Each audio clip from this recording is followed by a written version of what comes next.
Hoy aprovechamos la efeméride y el inicio de curso para invitarle a esta ventana Euskadi Lehendakari. ¿Qué tal, Ongi Etorri? Bienvenido. Arratsaldeon, buenas tardes. Muy bien. Que viene usted con corbata, un gesto que apreciamos porque está usted trabajando y además ha tenido muchos actos hoy, pero estamos a 27 grados, hemos quitado el aire acondicionado. El gesto del presidente de quitársela cuando el termostato no baja de 27, ¿a usted no le acaba de convencer o...? No me convence porque no es... fácilmente entendible, por lo menos para mí, que por la mañana se quite la corbata y por la tarde, para estar en una reunión con los presidentes de la Unión Europea, tenga que ponerse la corbata.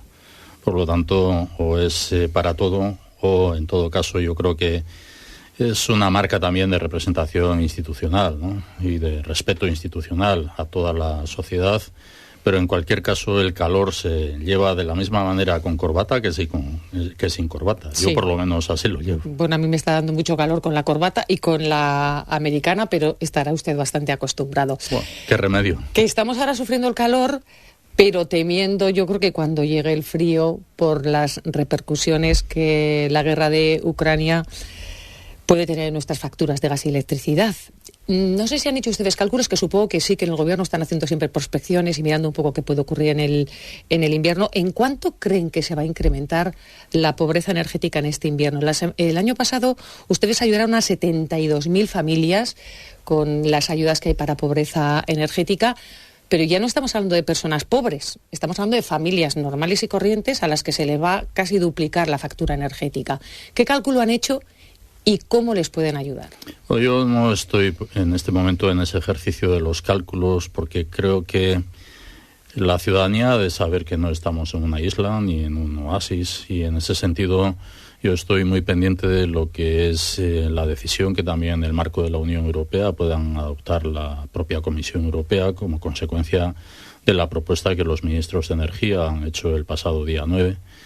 Y ver qué consecuencias trae para los Estados miembros de la Unión Europea y cuáles son las medidas que de manera coordinada hemos de adoptar entre todos. En esto se cumple lo de pensar en global y actuar en lo local, de manera absolutamente coordinada. Por lo tanto, estamos vigilantes ante lo que es la situación, en todo caso, vigilantes también ante lo que puedan ser las medidas coordinadas que se puedan adoptar, entendiendo que se han adoptado medidas de un plan de ahorro energético con un plan de contingencia, que es necesario complementarlo con un plan de eficiencia energética, no solamente de ahorro, sino de eficiencia energética, que nos apela a las administraciones, nos apela a la ciudadanía también en general, a lo particular y a lo comunitario. Y quizás extenderlo en el tiempo, porque que tenga caducidad en diciembre, cuando empieza el invierno en diciembre. Una de las propuestas de los ministros de Energía de la Unión Europea ha sido extender el periodo de crisis desde diciembre de este año hasta diciembre del año 2023. Veremos a ver en qué queda. En todo caso, de cara a lo que pudiera ser esa sensación de pobreza energética, de lo que pueda ser la ayuda, desde luego que una de las prioridades del gobierno vasco es la de la cohesión social, garantizar que no haya brechas en ese sentido y, por lo tanto, implementar las medidas que tengamos que hacer para que la sociedad pueda hacer frente a esta situación. O sea que habrá más ayudas de pobreza energética. Será una de las prioridades en lo que es la política presupuestaria para el año que viene, analizando las necesidades que en ese sentido se nos presenten. Está también en esta conversación que nos ha presentado David Yurre. ¿Qué tal, Arratsaldeon? Arratsaldeon, Eva. ¿Qué tal, Lehendakari? Muy bien. Bueno, mañana precisamente vamos a conocer el dato de inflación de agosto, solo conocíamos el adelantado. ¿Qué le parece la propuesta de la vicepresidenta Díaz para que las grandes superficies oferten una cesta de la compra a precio limitado? ¿Están planteándose ustedes hacer algo en esta línea? No, yo creo que esto necesita una reflexión integral. No es una cuestión que afecte solamente a las grandes superficies, a las grandes cadenas de suministro. Creo que esta medida podría incidir incluso en un coste para el comercio urbano, para el pequeño comercio, e incluso también para los propios productores de las materias. Está por definir también cuáles son las materias básicas. Es un poco difícil de interpretar esa propuesta cuando además se plantea, incluso días después de haberla anunciado, que pudiera ser rotatoria para los productos. Es todo muy complejo y creo que en Euskadi por lo menos atendemos lo que puedan ser las necesidades de los ciudadanos desde las políticas sociales, desde la renta de garantía de ingresos o desde las ayudas también en la pensión complementaria de vivienda, en otros ámbitos, o lo que es las ayudas para la pobreza energética. Y eso es, yo creo que es más efectivo que lo que pudiera ser un planteamiento como el que se ha hecho por parte de la vicepresidenta Yolanda Díaz. Usted, y también desde su gobierno, se ha hablado de política de rentas, de un pacto de rentas. ¿Qué es exactamente esto? Bueno, cuando menos que los trabajadores y trabajadoras no pierdan poder adquisitivo con sus salarios, ¿no? Y que se pueda alcanzar mediante la negociación colectiva desde un acuerdo, un gran acuerdo de país también entre lo que es las patronales empresariales con los sindicatos, los agentes sociales económicos, lo que pudiera ser, dada la especificidad de cada ámbito de empresa, desde gran empresa, pequeña, mediana empresa, autónomos, lo que pudiera ser una política de rentas que no fuera en detrimento de lo que es el poder adquisitivo de los trabajadores y trabajadoras. Bueno, pero una cosa es decirlo, otra cosa es hacerlo. ¿Qué van a hacer para concretarlo? Bueno, porque esto se tiene que concretar de alguna forma. Pero obedece también a una política de Estado, ¿no? A una política de Estado en la que impere el diálogo entre lo que es las organizaciones patronales y los agentes sociales que son los sindicatos.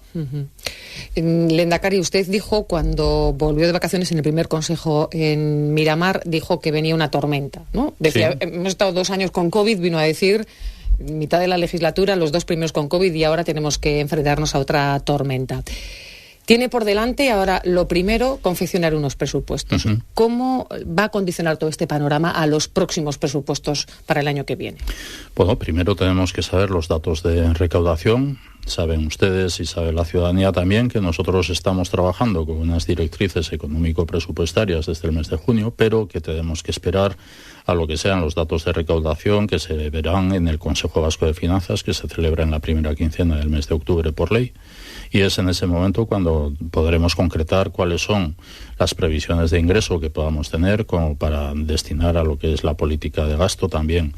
En todo caso, una de las prioridades en nuestro ejercicio como Gobierno es la política presupuestaria para el año 2023. Estamos en el planteamiento inicial de lo que sea un presupuesto que garantice la cohesión social, que garantice, por lo tanto, por vía de las políticas sociales, lo que son unos niveles de calidad de vida que son estándares aquí en la Comunidad Autónoma de Euskadi, junto con lo que puedan ser las medidas también para la reactivación económica y la ayuda a la generación de empleo. Esa es una de las prioridades. Veremos a ver también, en función de lo que es la recaudación, la capacidad de endeudamiento que hemos gestionado también en este ejercicio 2022 y en lo que pueda ser la situación que se nos presente. Yo insistí también en ese Consejo de Gobierno y en la rueda de prensa posterior que en Euskadi tenemos bases sólidas, que efectivamente podemos estar ante una tormenta, pero que no quiero lanzar mensajes catastrofistas. Creo que podemos abordar este año 2022 con una previsión de Producto Interior Bruto, de incremento del Producto Interior Bruto en la medida en que nosotros hemos venido haciendo las estimaciones. Otra cosa es el año 2023, ante tanto discurso de recesión que pueda existir, recesión que podemos ver en Estados Unidos, pero por una política también de la Reserva Federal de Estados Unidos de incrementar los tipos de interés. Estamos viendo también el Banco Central Europeo con la subida de los tipos de interés.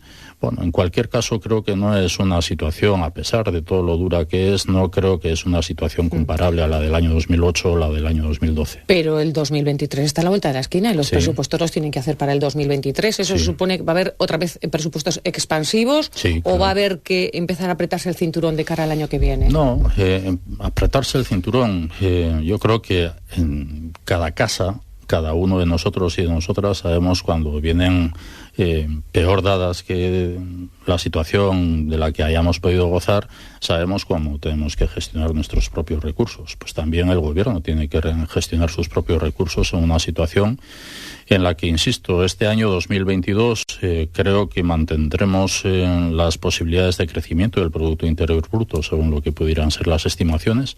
Pueden ser que las estimaciones de crecimiento del año 2023 sean menores, pero será el año 2023. De cara a lo que es el presupuesto del año 2023, primaremos lo que es la política social, nuevamente con más presupuesto que lo que ha sido este año. Sí. ¿Y qué ha sido de los ¿qué queda de los 1.800 millones de remanentes que tenían en primavera? Pues fíjese que cuando se habla de los remanentes es necesario también insistir desde una responsabilidad institucional que nosotros estamos obligados a abordar también con los remanentes lo que es la amortización de la deuda. Somos un país muy saneado, Euskadi es una comunidad autónoma muy saneada, con un 15% de endeudamiento más o menos. Hemos colocado la emisión de bonos también en el ámbito de los mercados internacionales a buenos precios, pero los remanentes tienen que servir para lo que es la amortización de la deuda, por una parte, y por otra, lo que haya sido el gasto extraordinario en el que hemos tenido que incurrir como consecuencia de la pandemia, por una parte, o como consecuencia también de las medidas que hemos adoptado en esta primavera de este año o en este mes de julio pasado también para el alivio fiscal, etcétera. Téngase en cuenta que nosotros tendremos también una menor recaudación por las medidas de alivio fiscal que hemos adoptado para las ciudadanas y ciudadanos vascos. Por lo tanto, esos remanentes van a estar destinados, por una parte, a lo que es amortización de deuda, por otra parte, a lo que puedan ser las necesidades extraordinarias que hemos de hacer frente como consecuencia de la situación que vivimos. Ustedes tienen mayoría absoluta, no necesitan a la oposición para sacar los presupuestos, pero va a abrir, no sé si ya tienen claro cuándo va a ser, pero van a abrir una ronda de negociación con los grupos de la oposición. Uh-huh. ¿Tienen ya diseñado el calendario? En principio, como antes he dicho, nosotros esperamos a lo que sea la celebración del Consejo Vasco de Finanzas en la primera quincena del mes de octubre. Lo normal es que para el día 31 de octubre nosotros hayamos aprobado el anteproyecto de ley de presupuestos en el seno del Gobierno vasco y que lo remitamos al Parlamento, y a partir de ahí empezará el calendario para la ronda con los grupos parlamentarios. Nuestra disposición es absoluta. En este ejercicio 2022 hemos contado con la abstención del grupo parlamentario de EH Bildu. Eso le iba a decir, tiene un acuerdo con EH Bildu. ¿Le gustaría reeditar ese acuerdo? ¿Sabe que le van a poner sobre la mesa la reforma fiscal? Sí, pero la reforma fiscal no es una cuestión de la que sea competencia del Gobierno vasco. La reforma fiscal, desde hace 5 años nosotros venimos con un sistema fiscal que ha dado estabilidad. En aquel momento comprometimos además la necesidad de evaluar los resultados de aquella reforma fiscal que hoy es vigente. Se han dado en estos 5 años, en estos 4 años, las circunstancias que se han dado, como la pandemia o como la situación de la agresión unilateral por parte de Rusia a Ucrania y las consecuencias de la cadena de suministros, de lo que es la interrumpibilidad también en la energía, de lo que ha sido también la huelga del transporte que vivimos en febrero de este año, con lo que ha sido el incremento de precios. Todo esto ha incidido también en las medidas extraordinarias que nosotros hemos tenido que adoptar, y no se ha dado una situación suficiente como para hacer una evaluación de lo que es el sistema fiscal. Procederemos cuando se den esas circunstancias, pero corresponde a las Juntas Generales de los territorios, a las diputaciones forales en cada territorio, a adoptar las decisiones. Mercedes, usted estuvo en Alemania en julio. ¿Tiene información sobre la inversión de Mercedes, que se comprometió entonces y todavía no se ha concretado? Bueno, seguimos trabajando con Mercedes-Benz Vitoria-Gasteiz y seguimos trabajando con Mercedes-Benz en la sección de furgonetas que está radicada en Stuttgart.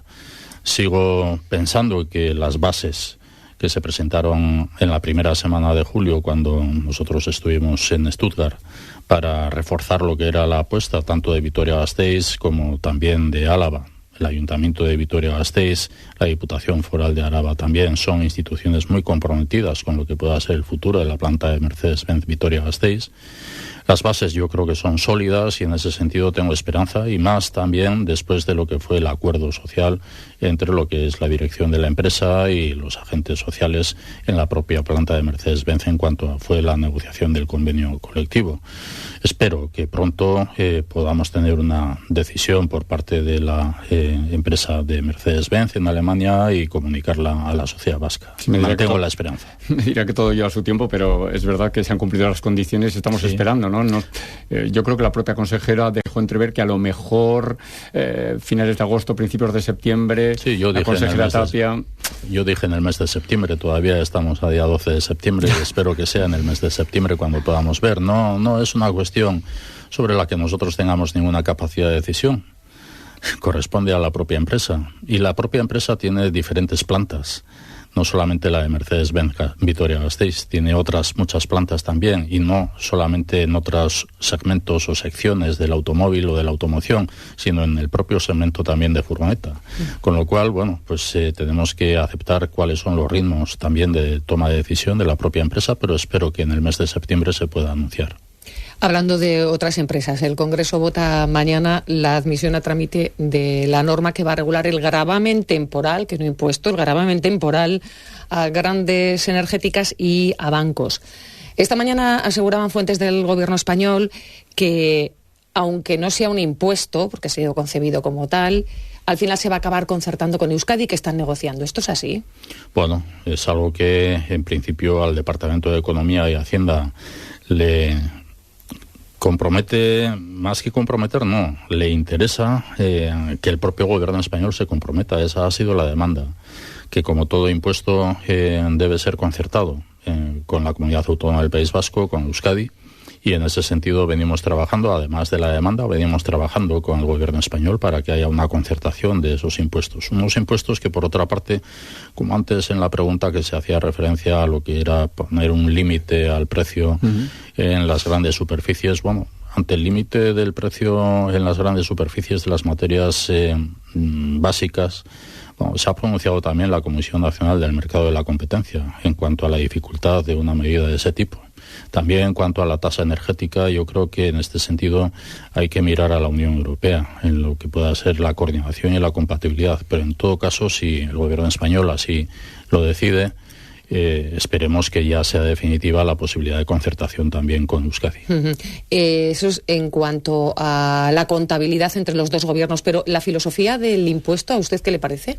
Bueno, a mí me parece, en esta línea de respuesta que marcaba anteriormente, creo que estamos necesitados de una política energética y una política fiscal común en la Unión Europea. Hemos vivido unos meses atrás lo que es el destopamiento, por decirlo así, del precio del gas en cuanto a lo que es la necesidad de ahorro de gas en un 7%. En la península, tanto en el Estado español como en Portugal, frente a un 15% en el conjunto de países de la Unión Europea. Bueno, yo creo que esto nos lleva a una reflexión sobre lo que es la incidencia del precio del gas sobre la electricidad y cuáles son las tasas que en ese sentido han de interponerse, si es que han de interponerse a las empresas energéticas.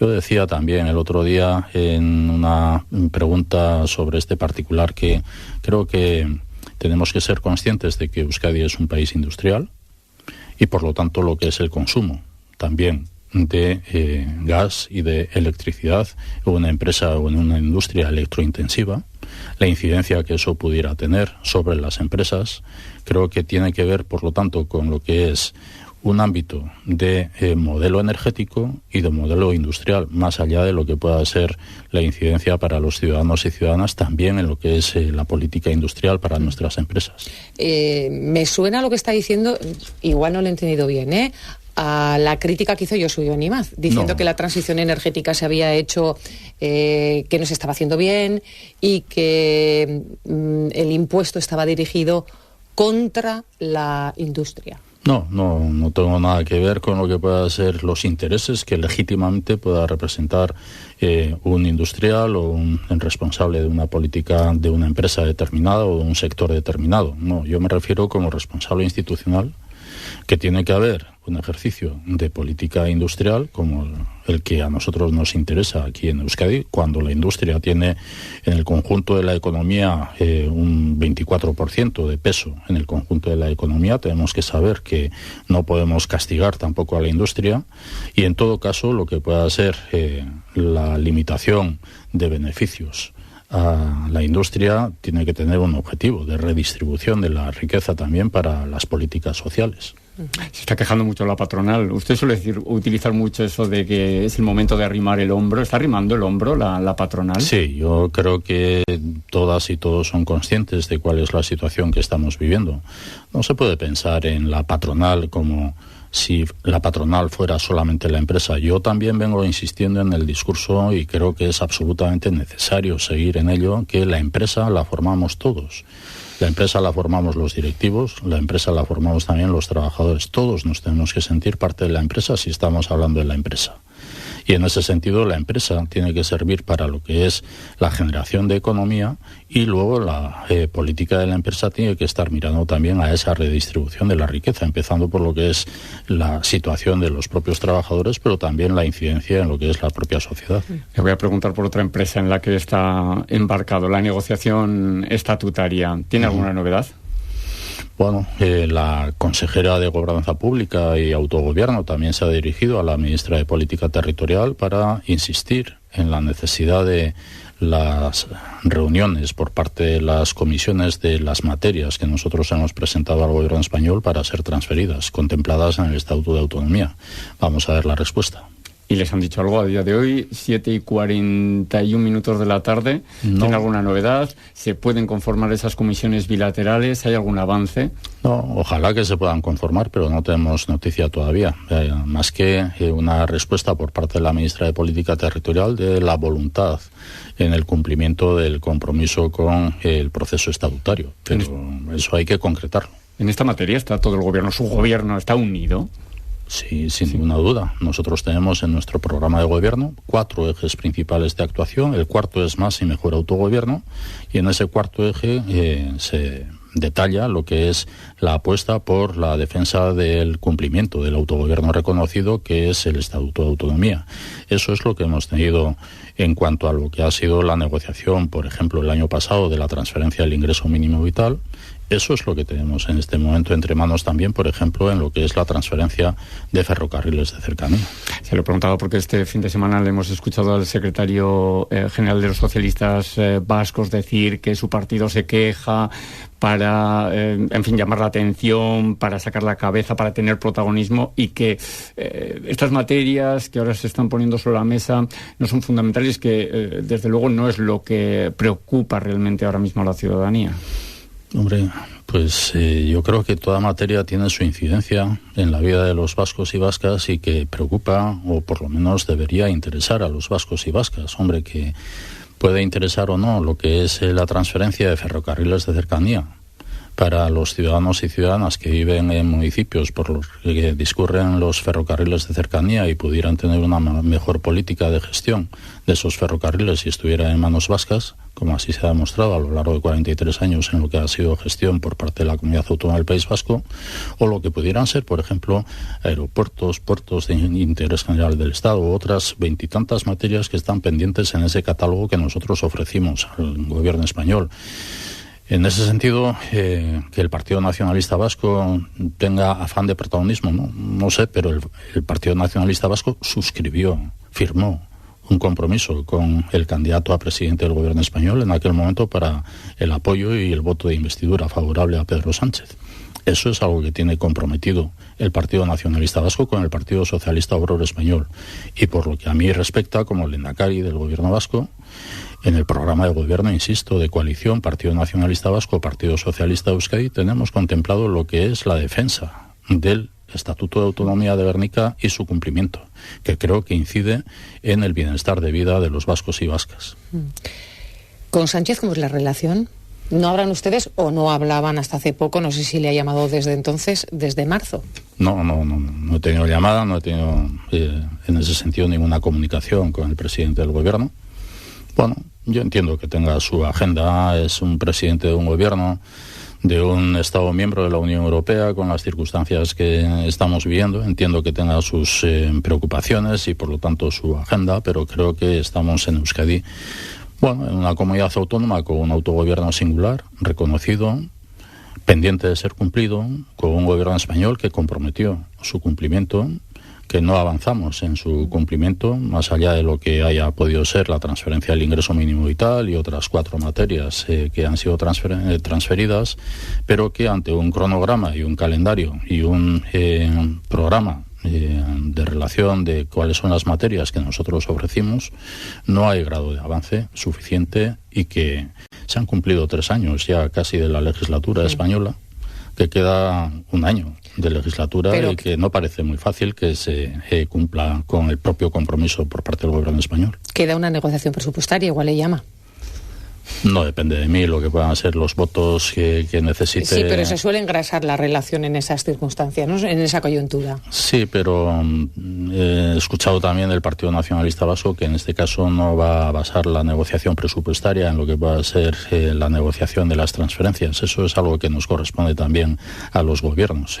Creo que está más en lo que es el cumplimiento de la palabra dada. Nosotros, los vascos y vascas, nos señalamos por lo que es el cumplimiento de la palabra dada.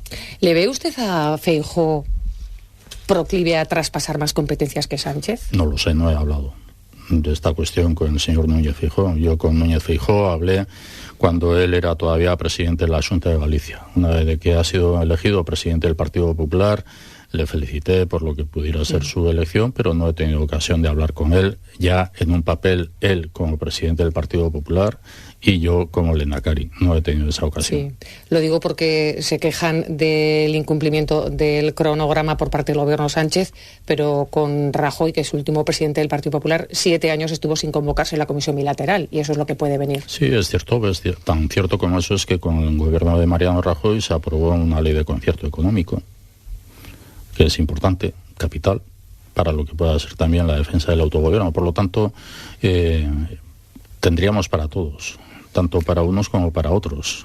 Lo que es una realidad es que 43 años después el Estatuto de Autonomía de Gernika está sin cumplir.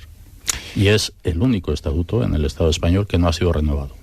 Otra negociación bloqueada, en absoluto stand-by, la del nuevo estatus. Ustedes, bueno, su partido está explorando con el resto de grupos las posibilidades que existen de recuperar este debate. Y me da la sensación que no ha habido mucho éxito. Me da la sensación. ¿Cree que de aquí al final de legislatura hay alguna posibilidad de que se recupere? Bueno, yo me he manifestado en el pasado también que lo que es el avance y adecuación del autogobierno está basado en lo que es, por una parte, el cumplimiento y la adecuación del Estatuto de Autonomía de Gernika desde el año 79, en el análisis de lo que es el contexto de estos 43 años, tanto a nivel de Estado español como también a nivel de Unión Europea, a nivel institucional, a nivel social. Creo que hay un trabajo realizado por la llamada ponencia de autogobierno en 2 legislaturas autonómicas anteriores suficiente como base para lo que pudiera ser una reflexión sobre lo que es un nuevo estatuto de autonomía, avanzando sobre el actual. Pero a mí como lehendakari lo que me corresponde es en el presente fijarme en lo que es el cumplimiento del estatuto del año 79. Lo demás corresponde a los grupos parlamentarios. Tenemos el pleno de política, 2 días. Como quien dice, igual me equivoco, pero creo que el del año pasado aprovechó usted precisamente para lanzar ese mensaje de que es el momento, que era el momento. ¿Va a aprovechar este pleno de política general para relanzar ese debate que le planteaba? Bueno, ha transcurrido un año. No se ha dado ningún paso en ese sentido. Todo dicho. Los grupos parlamentarios son los que tienen que dar, en su caso, si así lo estiman pertinente, y ya no me insistirá usted. No. Y de salud, de Osakidetza sí hablará, lo hace todos los años en el debate de política general, es una de las prioridades de todos los ejecutivos. Seguimos en pandemia, que no se nos olvide, con los mejores datos desde noviembre del año pasado, desde hace casi un año, prácticamente superada la pandemia en nuestra vida cotidiana. Pero de cara a la opinión pública, esto es sensación personal, sensación compartida en la redacción. Osakidetza, mejor dicho, igual la atención primaria en Osakidetza ha salido un poco resentida, está tocada. ¿Qué se plantean hacer ustedes para recuperar la vitalidad de la salud, de la sanidad pública vasca? Bueno, pero yo diría que la atención primaria no está resentida por la pandemia, o solo por la pandemia, o solo como consecuencia de la pandemia, sino que viene de antes en ese sentido de lo que es la carencia de profesionales en la atención primaria. Y esto es algo que nosotros mismos, como responsables institucionales, venimos demandando tanto a nivel formativo, para lo que pudiera ser la Facultad de Medicina y Enfermería, y lo que pudiera ser el prestigio de la atención primaria para que los estudiantes y las estudiantes de Medicina y de Enfermería pudieran optar por la especialidad de Medicina Familiar y Comunitaria. Esto lo vengo diciendo desde hace años. Y vengo planteando también, y venimos planteando los diversos consejeros que conmigo han sido 3 consejeros de salud, desde Jon Darpón, Ekane Murga y en este caso González Sagardui, también con el gobierno español, lo que es la ampliación de las plazas MIR para esta cuestión, junto con lo que es la política desde la facultad de la Universidad del País Vasco. Hemos tenido en este proceso, en este tiempo, también la creación de una facultad en la Universidad de Deusto sobre lo que es medicina. Bueno, venimos dando pasos para lo que pueda ser una mayor capacitación de profesionales también en lo que es la medicina familiar y comunitaria. Como gobierno estamos firmemente comprometidos con lo que es la atención primaria, además de lo que pueda ser la estabilidad de los profesionales de la salud. Estamos comprometidos con recursos tanto de infraestructuras como recursos de personal. Y en ese sentido vamos a seguir haciendo todo lo que en nuestra mano esté para primando lo que es la atención primaria, no solamente desde lo que son los centros ambulatorios, los centros de salud, los centros de altas resoluciones, también en lo que pueda ser los recursos humanos. Creo que en este verano que estamos viviendo el grado de compromiso por parte de Osakidetza ha sido total, la cercanía demostrada ha sido total, que apenas ha habido restricciones como se auguraba en el mes de julio, y en ese sentido yo tengo que agradecer a las y a los profesionales del Departamento de Salud y de Osakidetza todo su compromiso. Lehendakari, estamos contando hoy en Cadena Ser Euskadi que el Parlamento Vasco ha renovado los móviles. Es usted parlamentario, pero si no me equivoco tiene móvil del gobierno. Sí. Bueno, más allá del modelo, en fin, quedaría mucho que hablar, pero sí que llama la atención que se renueve cada 2 años, haga o no haga falta. Bueno, corresponde a cada institución en su sistema de adjudicación. Nosotros tenemos un sistema de adjudicación por concurso público, un concurso público que también contempla lo que son las terminales.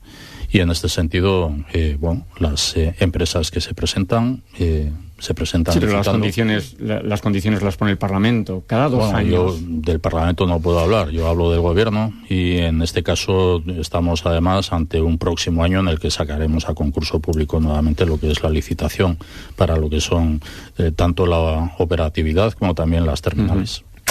Lehendakari, tenemos que ir terminando ya, se nos agota el tiempo, pero ¿teme usted tener que hacer una remodelación de gobierno próximamente por lo de las elecciones autonómicas o municipales y forales? ¿No sería la primera vez que le quitan a algún consejero? No. ¿Cree usted que tendrá, o consejera, ¿no cree usted que tendrá que hacer alguna remodelación? No sería la primera vez si se da ese caso, pero bueno, es el Partido Nacionalista Vasco o el Partido Socialista de Euskadi quien decidirá en su caso si de los equipos que actualmente conforman cada uno de los departamentos tienen que presentar candidatos o candidatas. Veremos, a ver. Liderando usted como lidera un gobierno paritario, ¿le parece adecuada la foto institucional de Euskadi? 3 diputados generales hombres, 3 alcaldes de capitales hombres, Lehendakari. ¿Esa foto debería cambiar? Bueno, son los procesos electorales, cuando menos en un partido político como el del Partido Nacionalista Vasco, los procesos electorales son absolutamente abiertos a la afiliación, democráticos por lo tanto, y son quienes eligen quienes se consideran las mejores personas.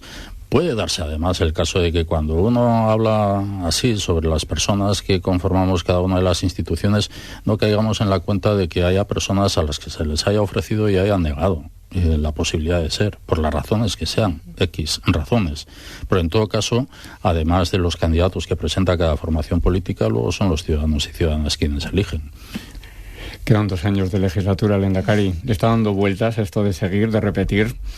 No, pienso en el ejercicio de la política, haya sido en el ámbito privado como también en el ámbito público e institucional que me corresponde en este momento. Siempre he pensado en que uno tiene que estar pensando en el presente y en el futuro en cuanto a los proyectos, en cuanto a cómo le gustaría que fuera Euskadi, en cuanto a cuáles deberían ser las estrategias para conseguir esos objetivos, pero en lo personal pienso en el día a día. Uno no puede pensar en más allá del día a día. Cuando toque. Primero hay que capear la tormenta. Íñigo Urkullu, Lehendakari jauna, gracias por acompañarnos y hasta otro día. Eskerrik asko. La Ventana Euskadi.